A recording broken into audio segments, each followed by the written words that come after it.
কুরবানি করার ক্ষেত্রে অবশ্যই আমাদের নিয়ত সহি হতে হবে, আমাদের নিয়ত খালেস হওয়া দরকার।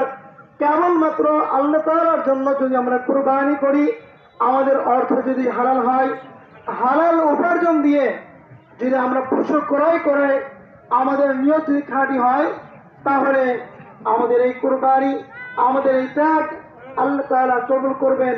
পক্ষান্তর যদি আমরা আমাদের নিয়তের মধ্যে গরমিল হয়, আমাদের অর্থের মধ্যে যদি গরমিল হয়, তাহলে কিন্তু আমাদের কুরবানি কবুলযোগ্য হবে না। সম্মানিত হাজিরি, আরেকটি বিষয় লক্ষ্য রাখা দরকার, কুরবানি যারা আমরা কাজ করে, যারা মাংস কাটে, এদেরকে আমরা খেয়াল রাখা দরকার যে কুরবানির অংশ থেকে, অর্থাৎ এদের যে পারিশ্রমিক এদের যারা দিবেন, অবশ্যই এটা আমাদের নিজ থেকে দেওয়া লাগবে।